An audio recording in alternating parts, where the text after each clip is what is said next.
Welcome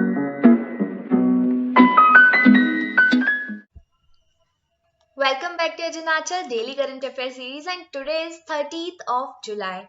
Here the first question is, the International Tiger Day falls on which day of the year annually? And the options are last Monday of July, 28th July, last Sunday of July या फिर 29th of July.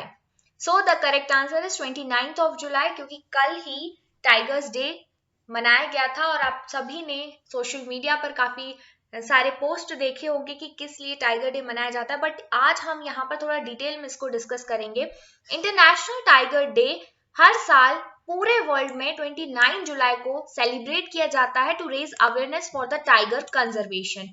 इस साल 2021 की जो theme थी वो है the survival is in our hands, right.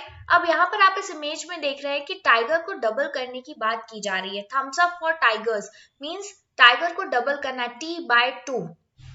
तो ये कॉन्सेप्ट कहां से आया? सबसे पहले आप देखो कि इंडिया जो है ना वो लार्जेस्ट टाइगर रेंज कंट्री है वर्ल्ड में, क्योंकि पूरे वर्ल्ड की टाइगर की जो पॉपुलेशन है उसमें से 70% सिर्फ इंडिया में पाई जाती है।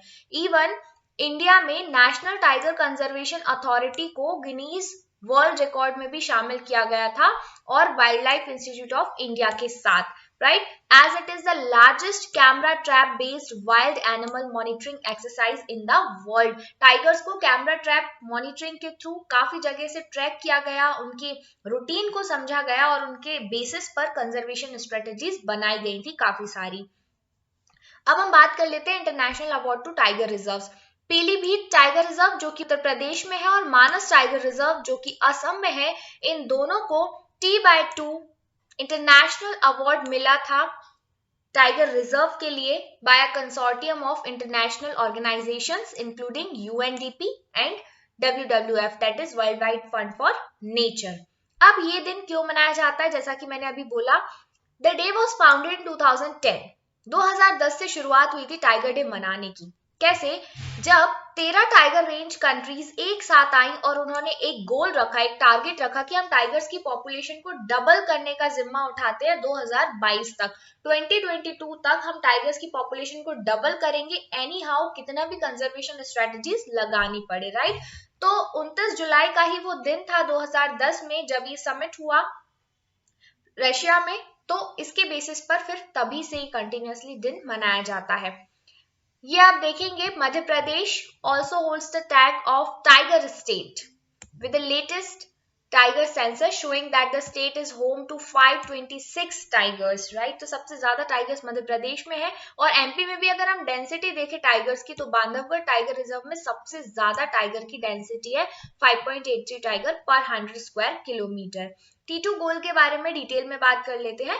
T2 गोल एक ग्लोबल कमिटमेंट है वर्ल्ड वाइड टाइगर्स को बढ़ाने के लिए, डबल करने के लिए 2022 तक, और इसे स्टार्ट किया था world wide fund for nature और ग्लोबल टाइगर इनिशिएटिव के फॉर्म में इसे आगे बढ़ाया गया। 13 जो टाइगर रेंज कंट्रीज थी, जैसा कि हमने ऊपर भी डिस्कस किया अभी, तो फर्स्ट टाइम वो सेंट पीटर्सबर्ग समिट जो हुई थी रशिया में 2010 में 29 जुलाई को, उसमें मिले और उन्होंने डिसाइड किया कि किस तरह से हमें आगे की स्ट्रेटेजी बनानी है। तभी से कंटिन्यूअसली ये दिन सेलिब्रेट किया जाने लगा ताकि लोगों को अवेयर किया जाए। कौन कौन से वो कंट्रीज थे यहाँ पर आप देख सकते हैं। नेक्स्ट, अगर हम टाइगर्स के बारे में डिटेल में जाने तो टाइगर का जो साइंटिफिक नाम है वो है पैंथेरा टिग्रिस और ये IUCN की रेड लिस्ट में एंडेंजर्ड कैटेगरी में आते हैं, इसीलिए काफी ज्यादा कंजर्वेशन पर फोकस भी किया जा रहा है। साइट्स के अपेंडिक्स 1 में आते हैं। बाकी चीजें हम ऑलरेडी डिस्कस कर चुके हैं। इंडिया में प्रोजेक्ट टाइगर स्टार्ट हुआ था 1973 में। शुरुआती दौर में 9 टाइगर रिजर्व इसमें शामिल थे और वाइल्ड लाइफ प्रोटेक्शन एक्ट जो कि इंडिया में है 1972 में आया था, इसके भी शेड्यूल 1 में टाइगर आता है, यानी कि टॉप मोस्ट प्रायोरिटी है टाइगर का कंजर्वेशन। नेक्स्ट क्वेश्चन है, which Indian city is the only one from the country to be chosen for the international clean air catalyst programme of USAID। तो अभी अभी इंदौर भारत का पहला ऐसा देश बन गया जिसे international clean air catalyst programme में चुना गया है। और इंदौर कहाँ पर है? मध्य प्रदेश में। काफी खूबसूरत सा शहर है, कभी आइए इंदौर देखिए इसे। और यहाँ पर जो वेस्ट मैनेजमेंट है उस पर बहुत ज्यादा फोकस किया जा रहा है, वेस्ट मैनेजमेंट को लेकर, पॉल्यूशन कंट्रोल करने को लेकर। यहाँ पर आप देखेंगे इमेज में बना हुआ है, ये है राजवाड़ा पैलेस जो कि होलकर्स की राजधानी रहा है इंदौर, राइट। आगे बढ़ेंगे। Which state has launch the Ayush based economic upgradation scheme named Devaranya योजना। याद रखिएगा देवारण्य योजना, ये ट्राइबल एरियाज में लाइवलीहुड अपॉर्चुनिटीज को बूस्ट करने के लिए मध्य प्रदेश सरकार द्वारा लॉन्च की गई है और ये आयुष मंत्रालय के द्वारा की जाएगी, राइट। तो यहाँ पर आप देख सकते हैं गवर्नमेंट ऑफ मध्य प्रदेश ने Ayush based economic upgradation scheme, जिसका नाम है देवारण्य योजना, ये शुरू की है to bring together Ayush and tourism to boost employment opportunities in tribal areas. Next question है, name the first Indian city to fully implement safe drinking water from tap facility. पहली ऐसी कंट्री है पुरी, पुरी जो कि उड़ीसा में है। आपको याद होगा शायद जगन्नाथ पुरी, आपने नाम सुना होगा, जहां पर रथ यात्रा निकलती है और पूरे दुनिया भर में वो बहुत फेमस है। तो ये वही पुरी है उड़ीसा का। ये पहला ऐसा शहर बन गया है भारत का to implement drink from tap project, यानी safe drinking water direct tap से प्रोवाइड किया जाएगा, सरकार ये सुनिश्चित कराएगी। अगला क्वेश्चन है, who among these has been sworn in as the Delhi police commissioner recently. तो अभी अभी दिल्ली पुलिस कमिश्नर के रूप में राकेश अस्थाना ने शपथ ली है। यहाँ पर ये बीएसएफ के डायरेक्टर जनरल भी रह चुके हैं राकेश अस्थाना, और अब इन्हें दिल्ली पुलिस का कमिश्नर बना दिया गया है।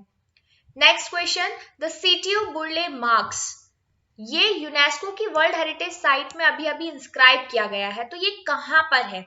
सिटी ऑफ बुर्ले मार्क्स, ये साइट आपको बतानी है, ये है ब्राजील में। लैंडस्केप गार्डन है ये Brazilian city Rio de Janeiro में, और ब्राजील कहाँ पर है? साउथ अमेरिका में। तो याद रखिएगा इसे यूनेस्को की वर्ल्ड हेरिटेज साइट में ऐड किया गया है। बात करें अगर इंडिया की, तो इंडिया में हमने देखा था धौलावीरा जो कि हिस्टोरिकल साइट है, उसे भी वर्ल्ड हेरिटेज साइट में इंक्लूड किया गया है धौलावीरा को, और दूसरा काकटेश्वर टेम्पल को। Next question, which state sounded a tsunami warning after an 8.2 magnitude earthquake on July 28? Alaska में 8.2 मैग्नीट्यूड का अर्थक्वेक स्टक किया था अलास्कन पेनिनसुला पे 28 जुलाई को, और अब यहाँ पर सुनामी का अलर्ट बताया जा रहा है नेशनल सुनामी वार्निंग सेंटर के द्वारा। तो अगर ऐसा होता है तो यहाँ पर काफी ज्यादा नुकसान होने की संभावना आप देख सकते हैं। ये हमारा नॉर्थ अमेरिका का वेस्टर्न पार्ट है जहां पर अलास्का है ये, और इस एरिया में अलास्कन पेनिनसुला में यहाँ पर पहले अर्थक्वेक मिला, ये देखिए आप 8.2 मैग्नीट्यूड का, और अब यहाँ से सुनामी भी आ सकती है। Next question, world's largest star sapphire cluster has been found in which nation? तो ये मिला है श्रीलंका में। अचानक से श्रीलंका में एक शेफायर का क्लस्टर मिला जो कि दुनिया का सबसे बड़ा स्टार शेफायर बताया जा रहा है। तो यहाँ पर आप देख सकते हैं कि इसका जो नाम है वो रखा है सेरेंडिपिटी शेफायर। बेसिकली ये आप देखो, ये रॉक के फॉर्म में मिला है। अभी जब इसकी कटिंग एंड पॉलिशिंग की जाएगी तो कुछ इस तरह से ये नजर आएगा। ऑर्नामेंट्स में शेफायर का यूज होता है, ये एक तरह का जेम है। तो श्रीलंका में एक्सीडेंटली मिला है, दुनिया का सबसे बड़ा स्टार शेफायर बोला जा रहा है इसको। Next question, what is the name of India's newest airline startup? India की न्यूएस्ट एयरलाइन स्टार्टअप है अकासा, और किसने इसे इन्वेस्ट किया है इसमें? राकेश झुनझुनवाला जो कि इंडिया के बिलियनियर है, इन्होंने अपनी खुद की एयरलाइन लॉन्च की है Akasa air. He is expecting a no objection certificate from the Ministry of Aviation, Government of India in next 15 days, क्योंकि जब तक Ministry of Aviation इसे अप्रूव नहीं करेगी तब तक ये स्टार्ट नहीं हो सकता। तो नो ऑब्जेक्शन सर्टिफिकेट जरूरी होता है मिनिस्ट्री के द्वारा। Next question, which country is reportedly building its second nuclear missile base as per US report? तो आंसर है China. American federation of scientist ने 26 जुलाई को बोला कि सैटेलाइट इमेजेस से उन्हें पता लगा है कि चाइना नया न्यूक्लियर मिसाइल बेस बना रहा है अपने देश में, हामी के पास, eastern part of Xinjiang region में, राइट। तो ये काफी खतरे की बात हो सकती है अगर चाइना ऐसा करता है, न्यूक्लियर टेस्ट करता है, तो आगे चल के पीस एंड सिक्योरिटी को खतरा हो सकता है। आइए बढ़ते हैं आगे। Japan's Momiji Nishiya becomes one of the youngest gold medal winners in Olympic. She belongs to which sport? तो अभी अभी स्केट बोर्डिंग ओलंपिक्स में शामिल किया गया है और इसी खेल में जापान की मोमिजी निशिया यंगेस्ट इंडिविजुअल ओलंपिक चैंपियन बन गई हैं पूरे दुनिया की, जब उन्होंने स्केट बोर्ड में सिर्फ 13 साल की उम्र में गोल्ड मेडल जीता है। राइट, 330 दिनों में ही इन्होंने इस लेवल को पार कर लिया है। काफी खुशी की बात है, याद रखिएगा। जापान मोमिजी निशिया किससे संबंधित है? स्केट बोर्डिंग से। ओलंपिक में गोल्ड मेडल जीता है मात्र 13 साल की उम्र में। Next question, the Reserve Bank of India is currently working on a phased implementation strategy for its own digital currency named CBDC. तो अब रिजर्व बैंक ऑफ इंडिया अपनी खुद की डिजिटल करेंसी पे काम कर रहा है, इंप्लीमेंट करने वाला है। सीबीडीसी उसका नाम रखा हुआ है। तो सीबीडीसी का फुल फॉर्म आपको बताना है, that is central bank digital currency, क्योंकि रिजर्व बैंक ऑफ इंडिया क्या है? भारत का सेंट्रल बैंक है। तो सेंट्रल बैंक डिजिटल करेंसी के नाम से ये अपनी लॉन्च करेगा। Next question, IMF projects India's economic growth forecast for financial year 2022 एट। तो IMF ने 9.5% प्रोजेक्ट की है भारत की इकोनॉमिक ग्रोथ फोरकास्ट। राइट, पहले इन्होंने 12.5% बताया था, अब 9.5% हो गया 2021-22 के लिए। राइट, क्योंकि कोविड पेंडेमिक का सेकेंड और थर्ड स्टेज बार बार आ रहा है, तो हम देख सकते हैं कि काफी सारे इकोनॉमिक एक्टिविटीज में थोड़ा सा हिटबैक लग रहा है। Next question, Government of India to set up Center for Animation, Visual Effects, Gaming. It will be set up in collaboration with IIT Bombay के साथ मिलकर गवर्नमेंट ऑफ इंडिया एक सेंटर ऑफ एक्सीलेंस लॉन्च करेगा। किसके लिए? जो एनिमेशन, विजुअल इफेक्ट्स, गेमिंग और comic से रिलेटेड काम होता है, डिजिटल वर्क होता है, उन सभी में बच्चों को या स्टूडेंट्स को ट्रेंड करने के लिए एक वर्ल्ड क्लास टैलेंट पूल के रूप में ये सामने आएगा ग्लोबल इंडस्ट्री में। बिकॉज आप देख सकते हैं कि अब ये जो समय चल रहा है, तो विजुअल इफेक्ट्स और गेमिंग यानी डिजिटलाइजेशन का दौर है और इसमें एक्सपर्टीज होना बहुत ज्यादा जरूरी है जो इस फील्ड में काम करना चाहते हैं।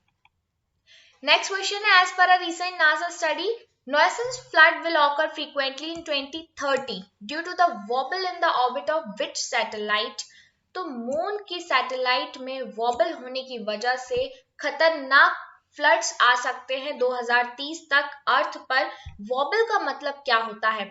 वॉबल का मतलब होता है अगर अपनी ऑर्बिट में ही कोई इधर उधर मूव करने लगे, इछलाता हुआ चलने लगे, मीन्स अगर आपकी स्ट्रेट फॉरवर्ड पाथ ये है और आप अगर इस तरीके से चल रहे हो, तो that we call it vowel.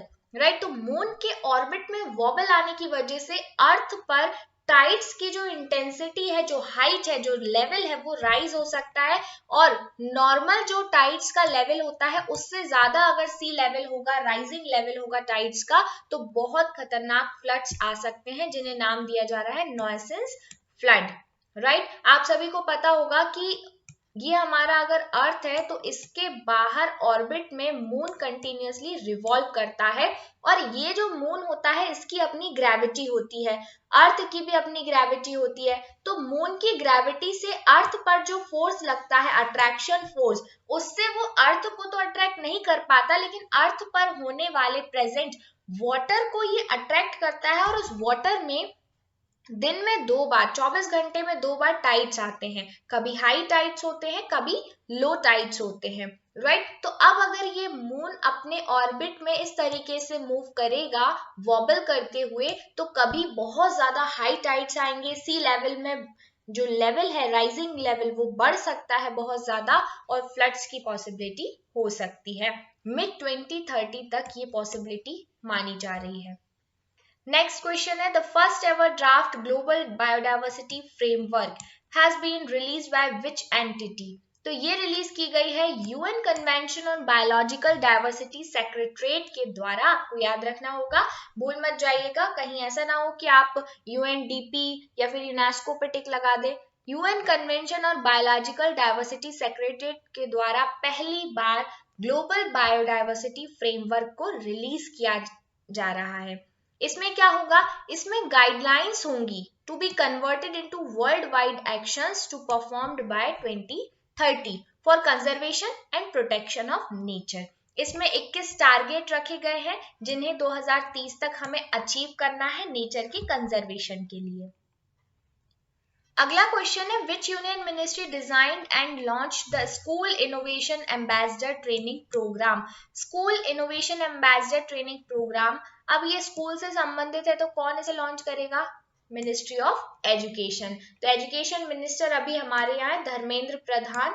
इन्होंने tribal affairs minister Arjun Munda के साथ मिलकर school innovation ambassador training programme launch किया है और ये प्रोग्राम डिजाइन किया गया है innovation cell of education ministry और AICTE के साथ मिलकर।